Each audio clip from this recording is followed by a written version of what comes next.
How's it going, everybody? You're listening to the Let's Talk podcast, the show that brings you the latest in relevant and current trends and conversations about our daily living, the Bible, and also some very fun and unexpected points of view. With your hosts, Joey Santos and Brad Wilson. Hey everyone, thanks for joining us for our podcast today. Let's talk. I'm here with Brad Wilson. Brad, how you doing? I'm doing good. I'm trying to figure out, drinking this water here, why it tastes like plastic. It's a good question, though.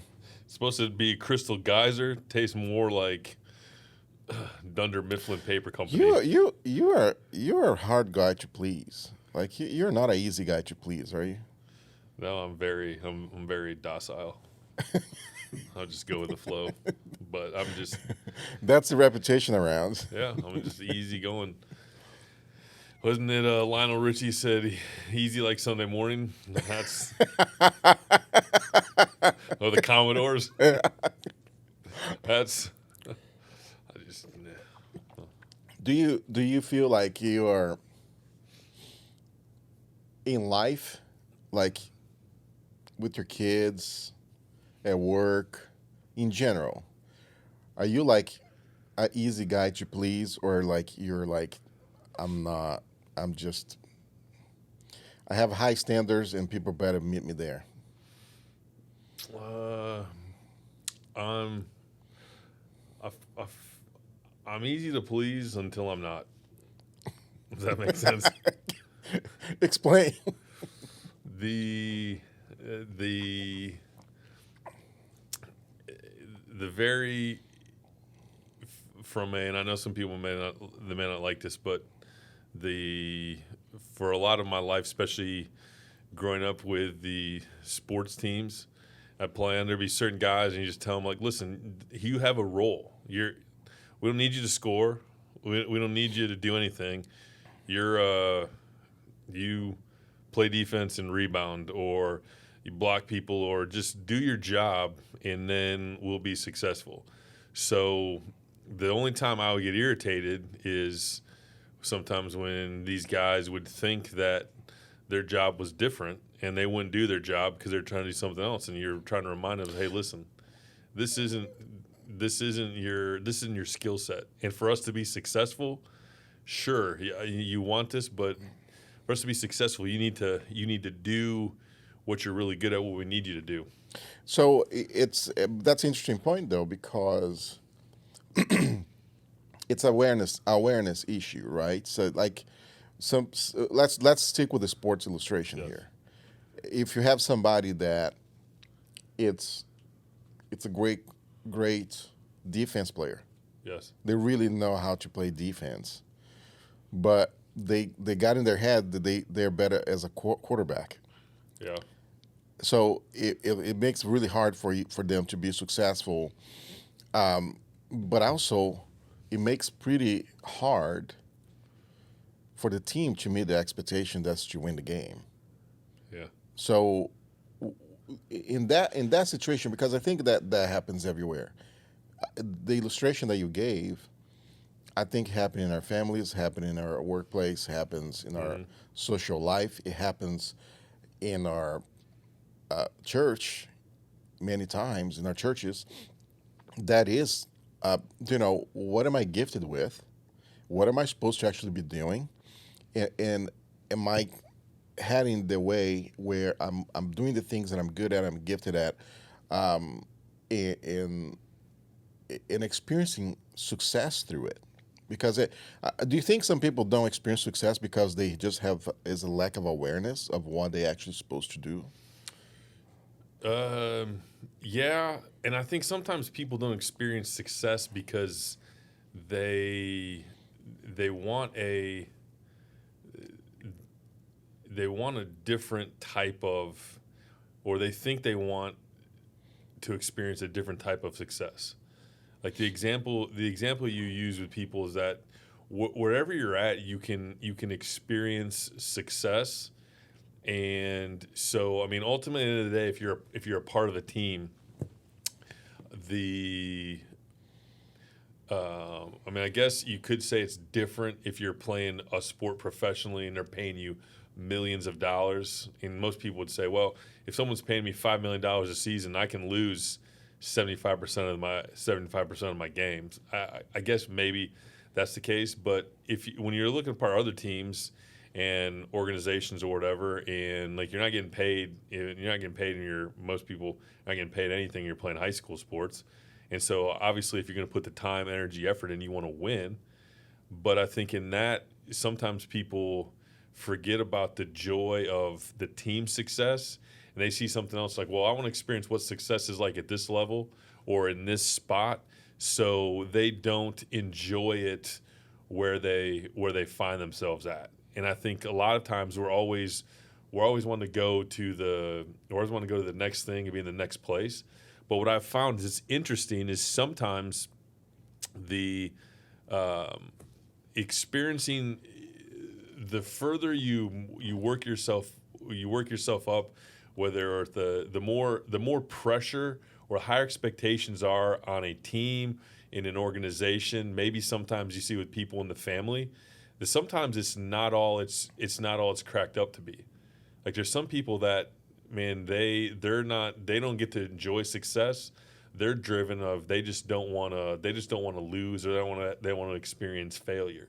I think sometimes we see that in families with kids. It's like with mine, I try to stress the thing for them is, man, I want them to enjoy what they're doing and learn from it, but I don't want to put so much pressure on any of my kids where they don't enjoy it because they feel like, man, if I don't perform at the highest level, then not only am I going to be disappointed, but where they feel like I'm going to let my teammates down.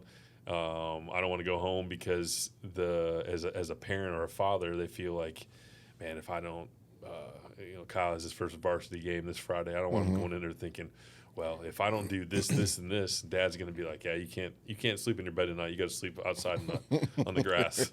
And sometimes I think we do that unintentionally, and I think the same thing's true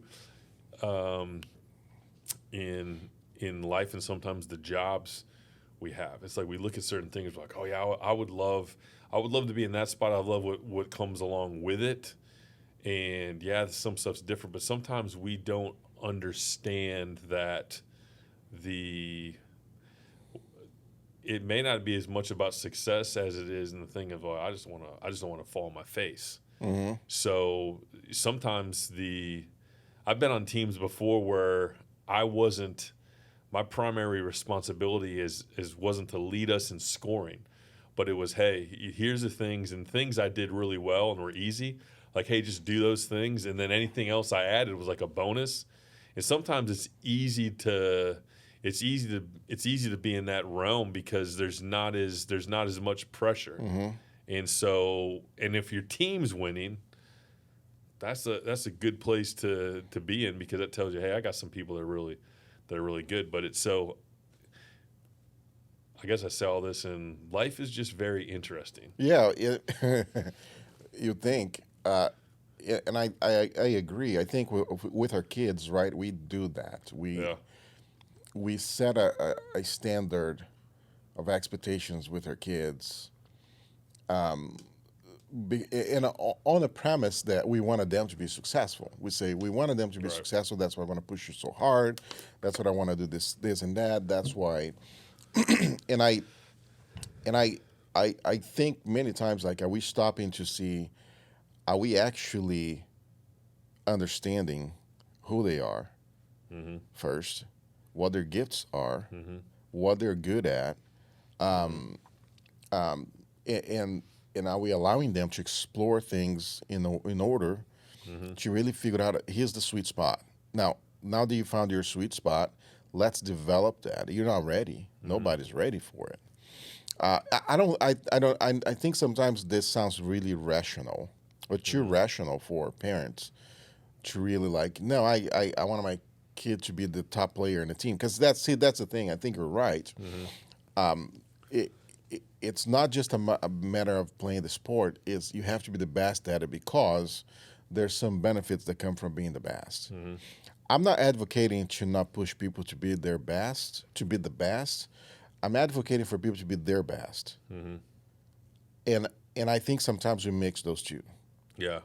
Interestingly, and this is kind of a preview looking ahead, what we're talking about, what we're going to be talking about in through September at on the Mason campus. We're getting into in September. We're going to be getting into at Church of the Bar in September. Is we're going to talk about this winning at life and this idea of the game of life. And that's one of the big things that we'll kind of be working through there is, are we enjoying the process?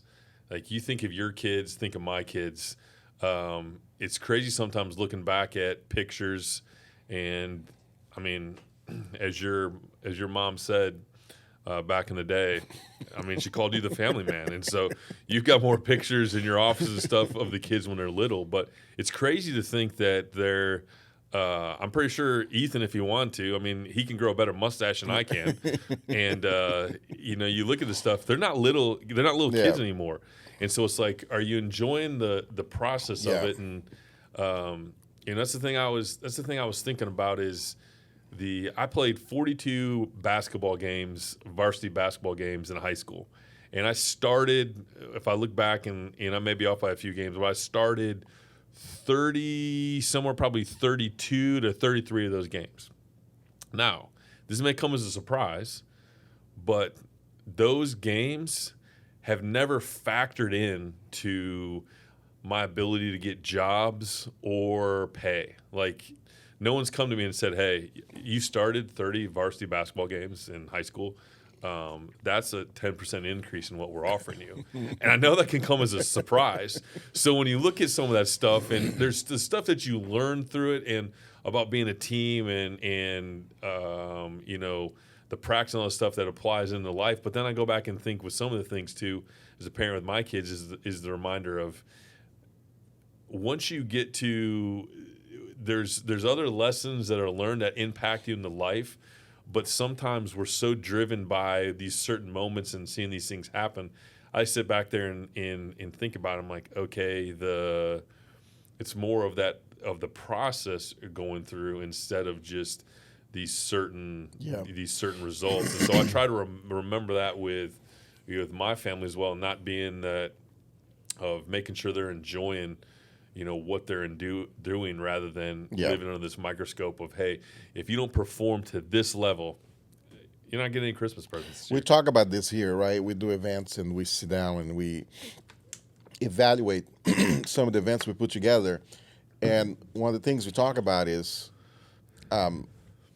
we may get to the end of the event, it was successful. Mm-hmm. But if the process putting the event together was not enjoyable, mm-hmm. that success is just the most miserable thing. You cannot wait to be done. Yeah. And sometimes we do this. We make the process so hard that at the end of the day, the event was great. Everything was successful in a sense of worked out. It was great. Everybody had a great experience. Mm-hmm. But the people involved in the process to put the event together, they're miserable. Yeah. And it's not because they don't recognize the event was a success. It's just because they did not enjoy the process to get there. Yeah. I think looking at parenting, looking from those lenses, sometimes we make it miserable for our kids to enjoy their success. Yeah. We make so miserable the process of, all the way to play the game. That when they play the game, if they win the game, it's a very short celebration because they're exhausted, they're mm-hmm. tired, they're upset, they're mad. Nothing was enjoyable about it. Yeah. So that's a great point in September to talk about that, enjoying the process, because the process matters. Yeah. The process to get to the success, personal success, matters. And we experience this in our own lives, everywhere, at work, at family, mm-hmm. at church. How much the process to get to something that we want to accomplish matters. We're in the middle of that. We are not ashamed here to say the things we go through. Like we went through a big change last year mm-hmm. as a church. Yeah. And it really hurt us, that change, and we're recovering from it, and we're battling through it, and we're seeking a more united community here, and I think that process is important to us, like enjoying the process of recovery, and enjoying the process of a better future, enjoying the process of building a better community. It's important for the church to enjoy the process. Sometimes we try to skip that. Can we just get to the better community? Can we just get, and we forget how much we learn through the process, how much the process can make us better that way. So I think overall for us, church, is, understanding what are all these expectations that we have. What the expectations that I have, that I should have as a father? What the expectations I should have as a husband? What are the expectations I should have as a Christian overall? Mm-hmm. And I think the Bible has the best reference for those expectations, even at work. I think it's interesting. Like here's some work expectations. Okay, put a list together of what the Bible tells you to do at work, and you're going to see there's a much higher standards in the Bible than what your company is offering you. So here's what you do. Go by the Bible, because your standards are going to be higher. Yeah. And the expectations is going to be higher. And if you can meet those expectations in the Bible, you're going to get through your job just fine. Again, enjoy the process. And I think for you, like, how do you see yourself in that process? Because you're in the forefront of this process here at the church. Like, if this is like as raw as you're going to get in this conversation, like you're like in the center stage right now of this change, of this process. Are you enjoying this? Yes, and yes and no. I mean, like I kind of talked about the stuff before, is what I'm doing right now, and even before, it wasn't a secret that with my family dynamics, part of the reason that I was still here was because of the family dynamics. That if I wasn't divorced, I wouldn't have stayed in this role, in the role I was in for a long time here with the church, as long as it was, because there was opportunities that came, across my desk that I just couldn't pursue, because I'm not leaving I'm not leaving the kids, and not changing the family. So I always wanted to get back into, and I had numerous conversations with, going back over the years with Trevor about, at some point, hey, and that's part of the stuff we're working on. He's like, hey, let's get you ready so when you're able to lead, you're able to go do that. Now, I don't think in one of these conversations, we had this idea that what's happened the past year, this is exactly what it was looked like. But being in this spot and you're having to lead, that there's the part that you enjoy, like, okay, this is how God kind of put me together.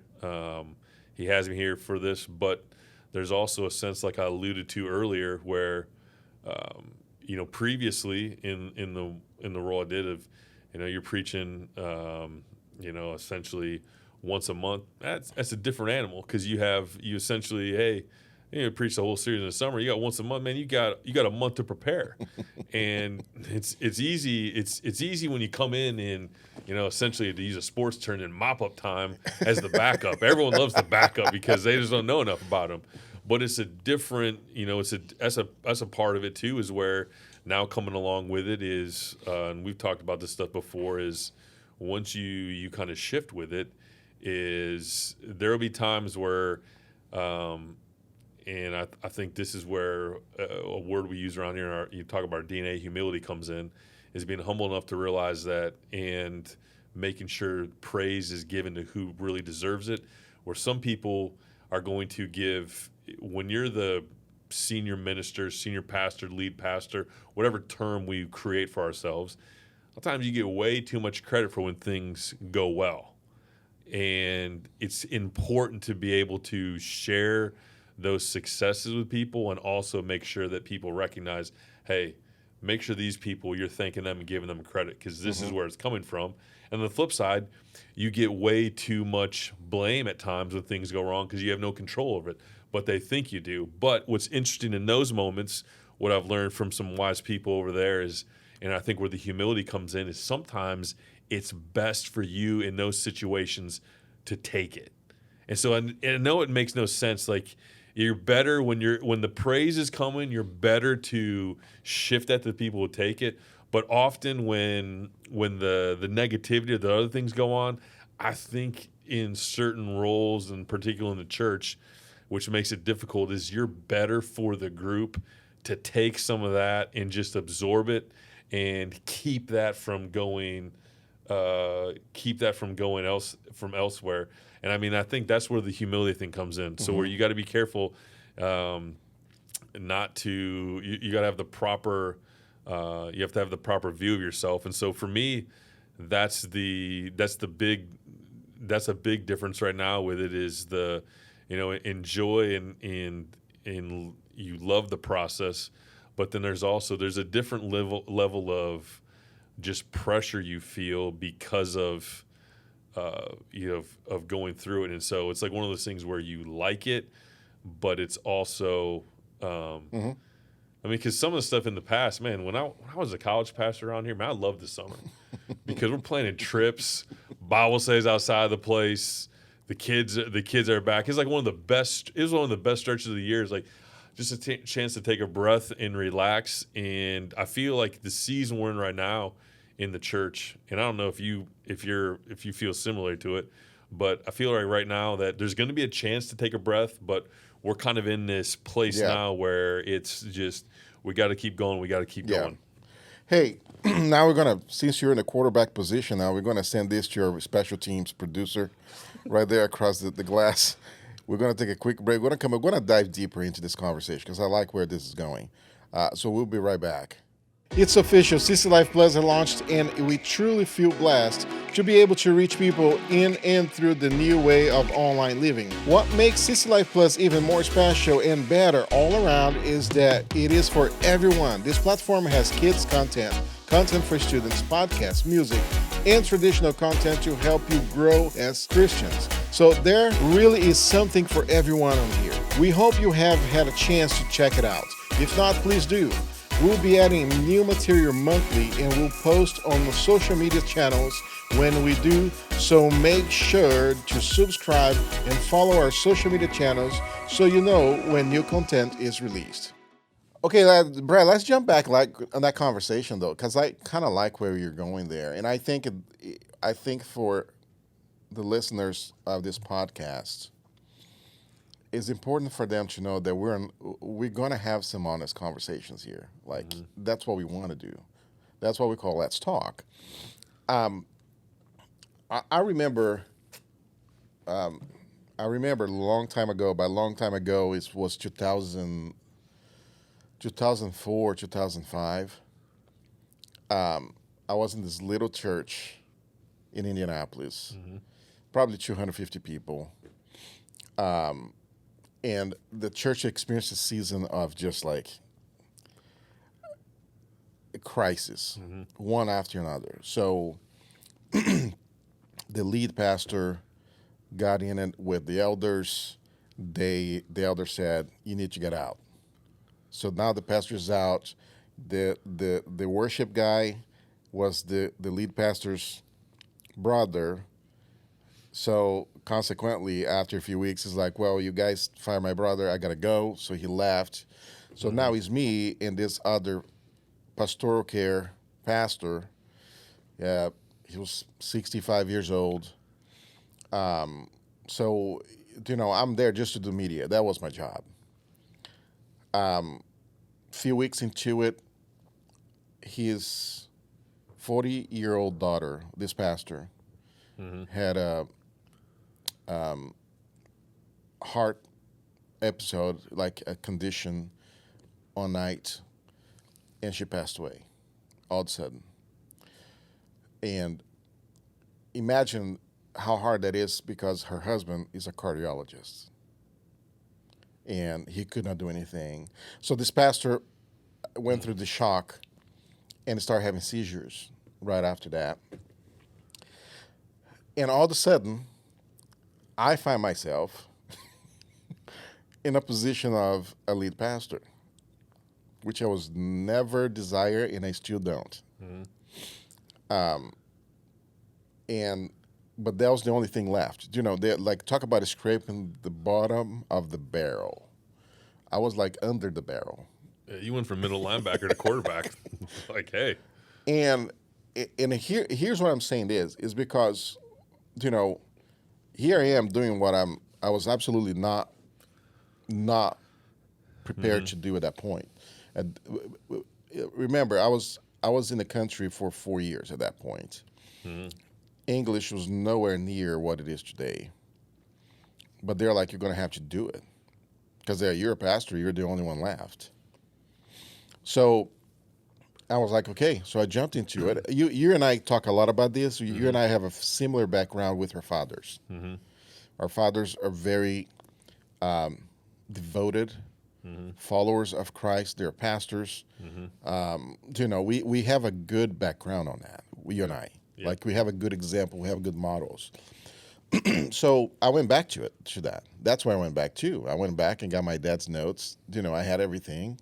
I asked him to send more, and that's what I'll jump into, and I did it. And the thing about it, though, we went like 3 months into that style. And for the elders, were like, listen, you're the one doing all this. You're preaching on Sunday. You're preaching on Wednesdays. You're doing hospital visits. You're doing all this stuff. We're not losing people, so that's a win. So keep doing all you're doing. I'm like, yeah, but I'm not here. That's not my job. But I'll tell you the moment that scared me.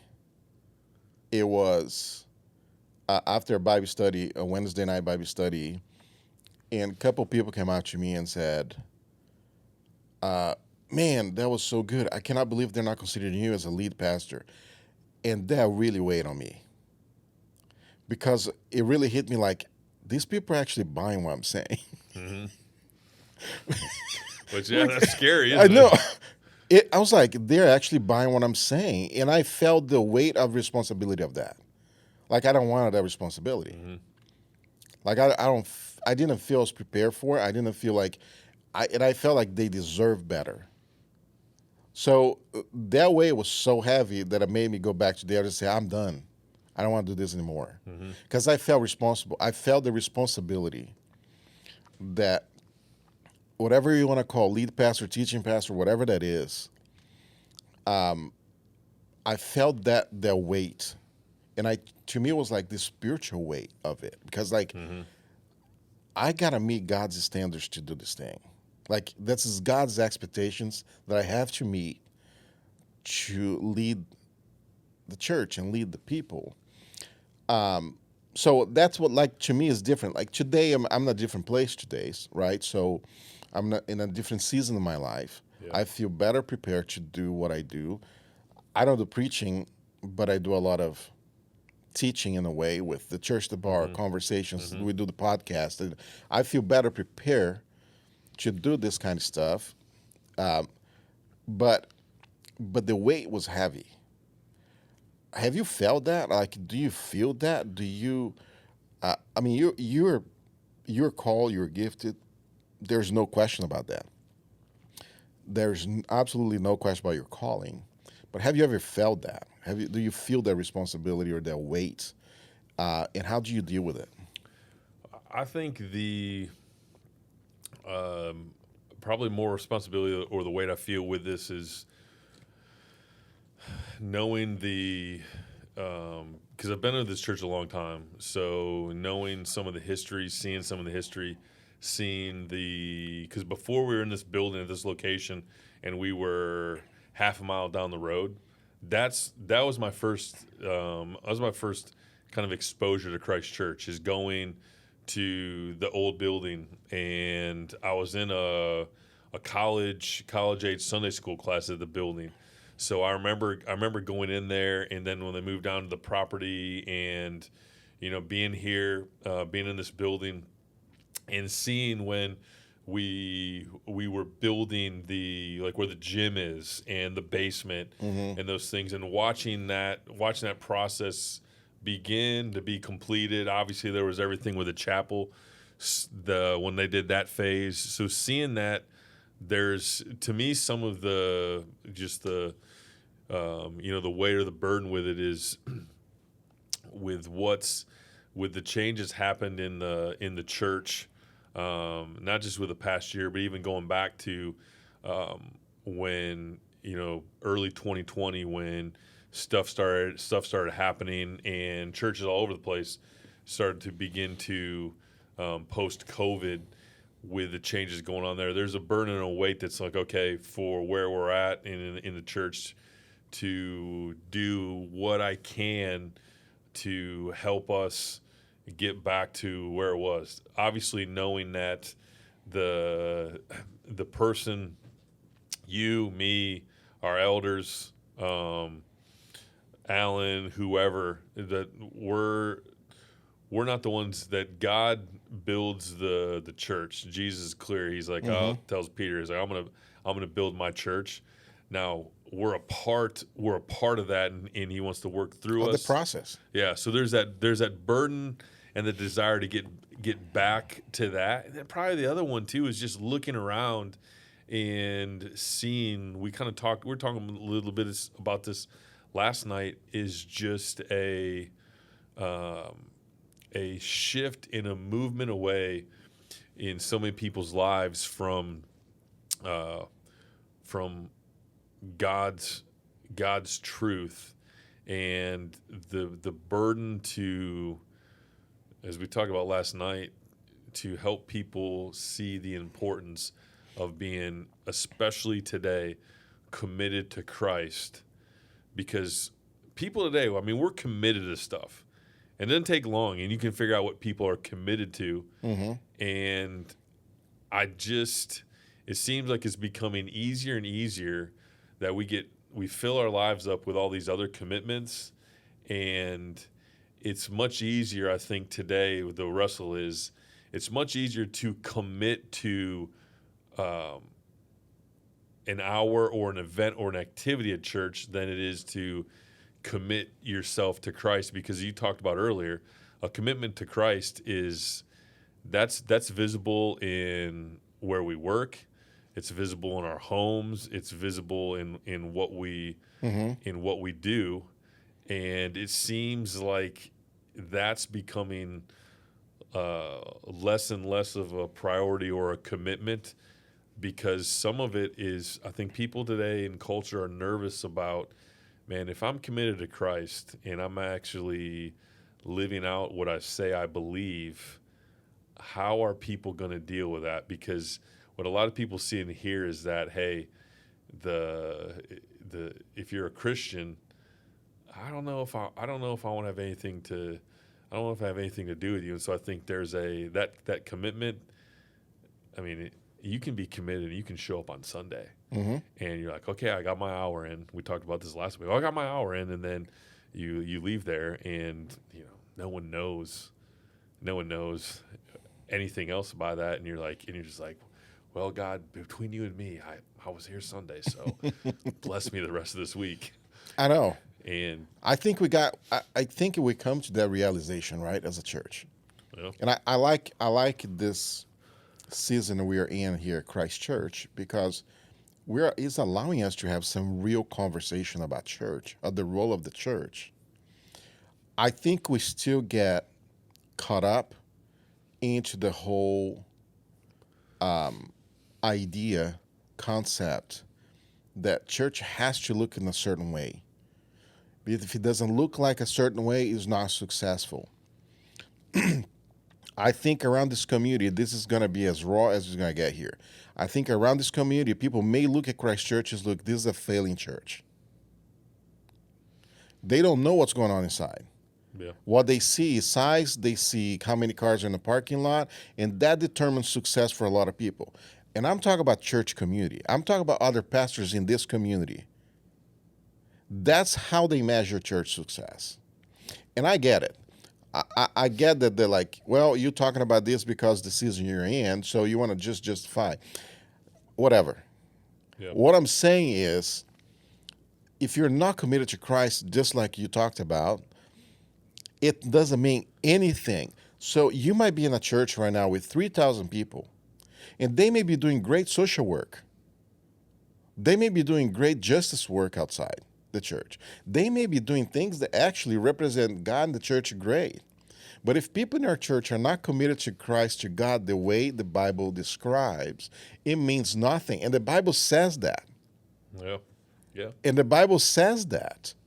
So I think the reason why church is growing cold is because I think we push too hard and get people to commit to church and not commit to God.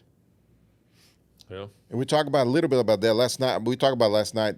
We mentioned that because we had elders meeting, and we had this really incredible, good conversation with the elders about this side of it. That is, what it looks like for us to stop asking people to commit to church. Stop committing to church. Because the reality is, I'm not perfect. You're not perfect. Yeah. There's a very good chance I will disappoint you. Yeah. There's a very good chance, and when I disappoint you, you're going to turn to me and say, I committed to you. I committed to the programs that you offer. I committed to your church, and now you disappoint me. Guess what? When you commit to God, there's no disappointment. Yeah. And then when you commit to God, you start looking at church from a different lens, meaning you will commit to church in a whole different way because that's not what you're looking at. You're looking at God. Yeah. Commit to God first and commit to Him only. Everything else happens. And I think I look around, I look at other churches and the conversations with other pastors, and I really think there's a movement growing of church awareness, leadership awareness, pastors' awareness, that's where it's at. You know, I don't. Can Christ Church go back and be a 3,000 people church? I don't know because I'm not the one building it. Yeah. I don't know. I'm not the one building the church. God asked me to do one thing: make disciples. And I appreciate this church openness to actually believe on that mission. Mm-hmm. That's why we're at the bar. That's why we do church online. That's why we have conversations like this, using innovation and technology and everything to reach people. I think that's part of the challenge for the church today. And I think, to me, that's what put Christ Church in a very good spot. Because in the midst of all the crisis and suffering and frustrations, mm-hmm. what we see ahead of us is an opportunity, not failure. Does that make sense? Yeah. Well, because if you look at the stuff, typically when you're committed to a church or commit to a church, whether you recognize it or not, or you say it, typically the line of thinking goes to, what can the church do for me? And so a lot of times when people, there's a term used among preachers called stealing sheep. Mm-hmm. And so sometimes what happens is churches, they grow because they just steal other They go Christians. shopping. And that's why Christians go shopping. Yeah. Because they're looking for a church to commit. Can that church offer him something I can commit to? There we go. I'm going there. And their children's program is way better than yours. I'm going to go there because I'm going to commit to that children's program. Well, look at the kids' lives today. Yeah, well, I mean, you just look at the statistics. It's like all kids when they don't have a choice. If the children's programs are entertaining, they're like, oh, I love church. I love church. Wow. Then, like I was saying last night, is they get to a place and they're like, you know what? I don't know if I love it that much. And they get to college and they have freedom. And mom and dad are like, well, get up, put your cufflinks on, put your tie on, go to church. They're mm-hmm. So what the statistics tell us is, with the ministry is there's something else. And I just go back to it and think, okay, are we, we talked about that last night. For me and my family, if I'm I love all my kids now are going to be with Bryce and, under his leadership. But as talented, as good as Bryce is, man, I'm a fool and I'm failing my family if I'm putting all my eggs in his basket. Now, some people may hear this and say, well, you have no confidence in him. No, it's called understanding what the Word of God says. And the Bible says that my responsibility is to be the spiritual head of the house. My responsibility is to make sure I'm talking about God, my relationship with Christ, what he's done with my kids, because that's my responsibility. And that's all of our responsibility. And see, I think when we commit ourselves to God or we're committed to Christ, then the mindset shifts from what can the church do for me? It's like, hey, what can I do for the kingdom? Because God, you have set me up. You've given me purpose. My future is changed now. And so we talk about fruit or doing things. The response is, okay, this is unbelievable that I can be a part of what you're doing. And it's like, God, use me any way possible. And I think that is a shift that I think more people are becoming more aware of. And I think really if it's one of the things that if you look at some of the stuff and it's a blessing that's from what happened, for a lot of 2020, is it forced us to reimagine and think. And the interesting thing coming out of it is that, man, at the end of the day, I think that as God kind of pulled the curtain back and said, hey, listen, Big C Church, what I want you to see is, man, people were committed to one day a week for an hour. They weren't committed to me. Let's start doing something different about that. And it's not saying that everyone was in that case, but we just recognized and saw more that, okay, there's a lot more work to do, and I think we got to be intentional about what we're emphasizing. And in some ways, you can look at it as something that, well, it stinks, or you can look at something as, hey, I'm glad we're made aware of this, because the people may disagree, but just because your car is in a parking lot at a church on Sunday mornings over 40 years for a couple hours doesn't mean you're getting in the gates. I mean, let's be honest about that, because Exactly. the thing there is, like, you can have perfect attendance at church, but if once you get off that property, if you're not doing what the Bible says, Jesus is going to be like, well, you were disobedient for the majority of the week, but man, those 2 hours that you pulled in the church and drank coffee that you never gave a donation for, and ate all the donuts and you never threw a buck into the coffers for it, you know what? I'm going to overlook everything else that you didn't do in life. Example of that you're just saying, we go back, you made me think of Acts chapter 2, famous verse 46, 47.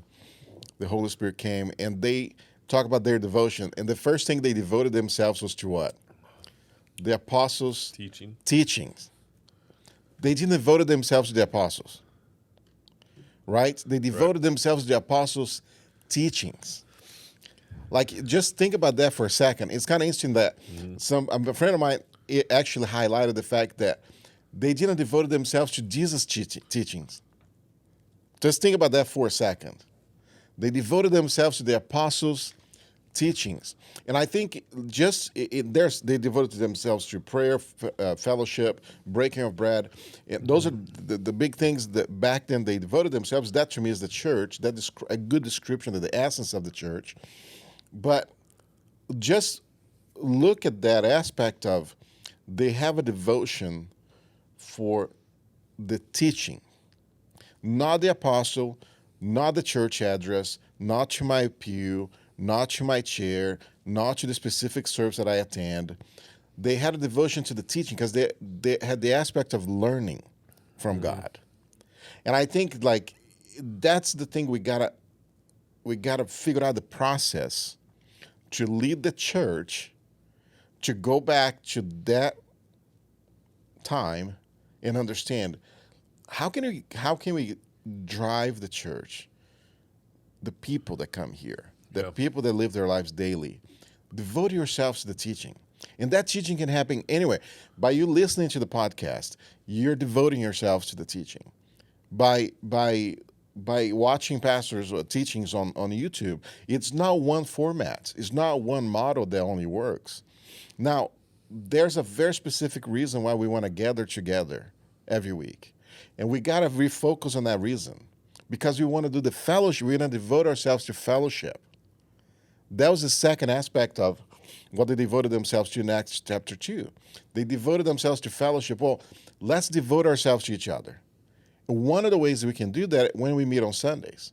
So let's devote ourselves to it. Mm-hmm. But for us to devote ourselves, we got to devote ourselves to God.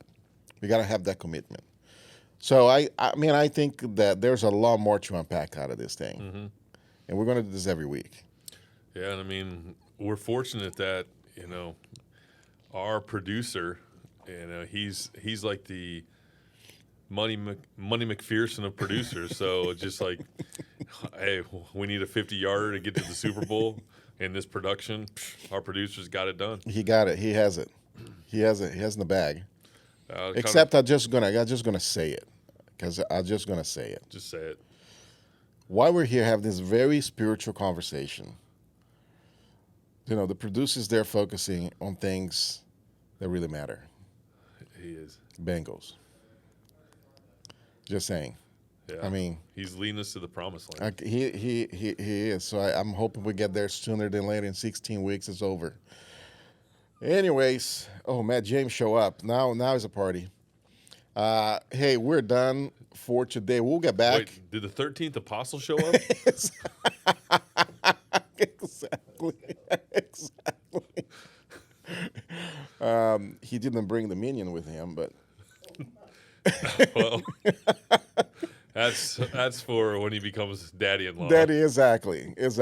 That's where the father-in-law sees in life. When Dr. Nefario joins forces with Guru. Okay, this got way out of hand here in this conversation. We're going to just walk out right here. We'll be back next week. Thanks for listening. I'll see you later, dude. See ya.